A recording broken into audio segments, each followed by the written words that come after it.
अस्सलाम वालेकुम, मैं हूं इश्तियाक गुंदल। आप मेरा यूट्यूब और फेसबुक चैनल देख रहे हैं, देखने का बहुत शुक्रिया। बदकिस्मती से पाकिस्तान में कुछ पता नहीं चलता कि कब कोई शख्स जीरो से हीरो और हीरो से जीरो बन जाए। जैसे साबिक army chief general Qamar Javed Bajwa के हवाले से बात की जाए तो साबिक वजीर आजम इमरान खान जनरल कमर जावेद बाजवा की तारीफें करते हुए नहीं थकते थे और वो उनको अपने लिए बेहतरीन चीफ जो है वो कहते थे। उन्होंने बड़ी दफा कहा कि अस्करी एस्टेब्लिशमेंट और हम तारीख में पहली दफा एक सफे के ऊपर मौजूद है। फिर वो सफा फट गया और इस सफे के फटने के साथ ही इमरान खान ने जनरल बाजवा के ऊपर शदीद और संगीन किस्म के इल्जाम आयद करना शुरू कर दिए।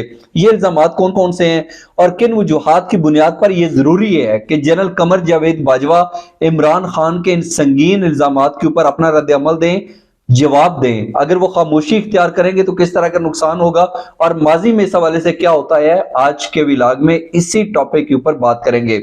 सबसे पहले जरा बात कर लेते हैं कि साबिक वजीर आजम और चेयरमैन पाकिस्तान तहरीक इंसाफ कौन कौन से संगीन इल्जामात जनरल कमर जावेद बाजवा के ऊपर जो है वो आयद कर चुके हैं और ये इल्जामात क्या हकायक के बरअक्स है या फिर 100% हकीकत पर मबनी है।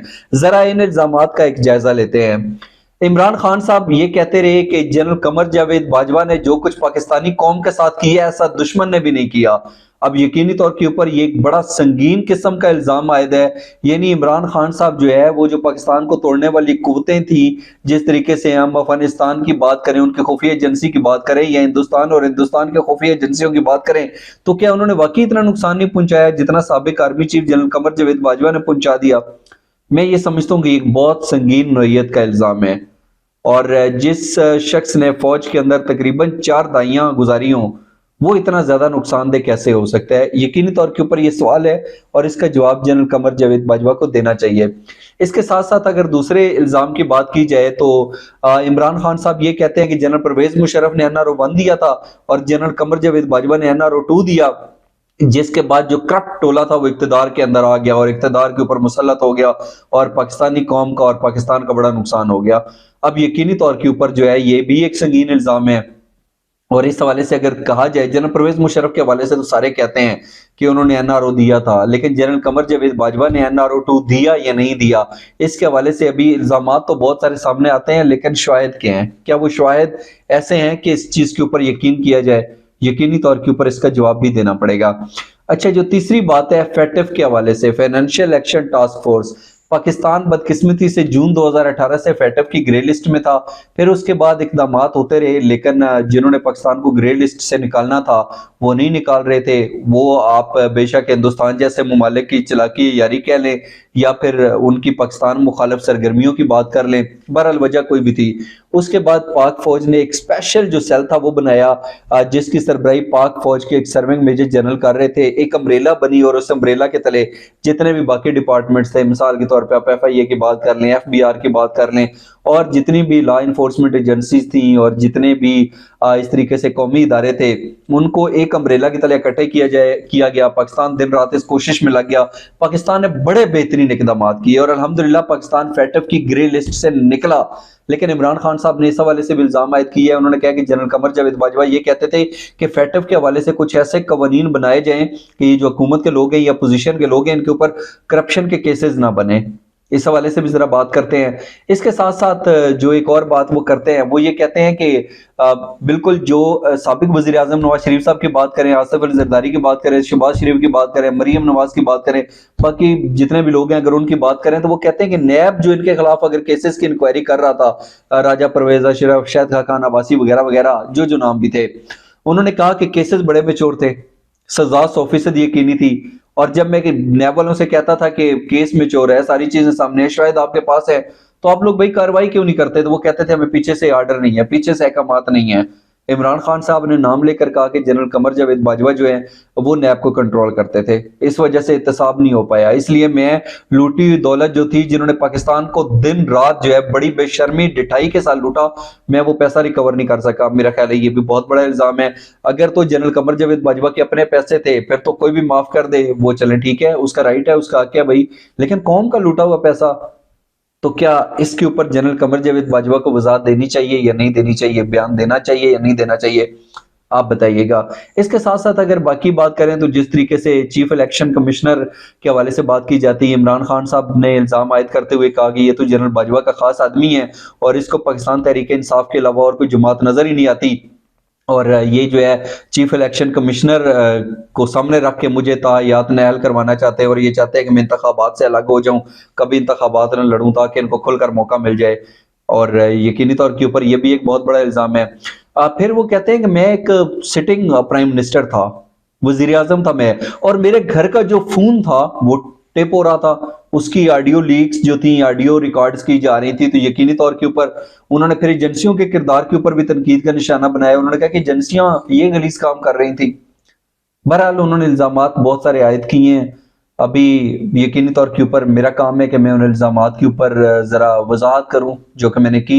इल्जामात के ऊपर अगर बात की जाए तो इस हवाले से शाहिद इमरान खान के पास हैं या नहीं, इसके हवाले से कुछ नहीं कहा जा सकता। लेकिन बहरहाल ये जो इल्जामात हैं, आप इस चीज से इत्तफाक करेंगे कि ये संगीन नौइयत के इल्जामात हैं। मैं क्यों कह रहा हूं कि जनरल कमर जावेद बाजवा साहब को इसके ऊपर वजाहत देनी चाहिए।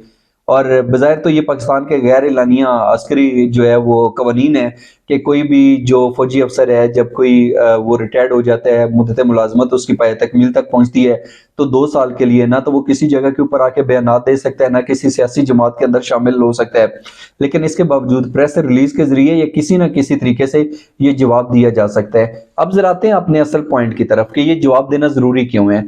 सबसे पहली बात तो यह है कि जिस चीज का जवाब नहीं दिया जाता, एक परसेप्शन बन जाती है और लोग उसको हकीकत तस्लीम कर लेते हैं, चाहे उसके अंदर 0.1% भी हकीकत हो या ना हो। लोगों को लगता है कि नहीं, जो बात हो रही है वो सच हो रही है। वो कहते हैं ना कि झूठ इतना बोलो, इतना बोलो, इतना बोलो कि वो सच लगना शुरू हो जाए।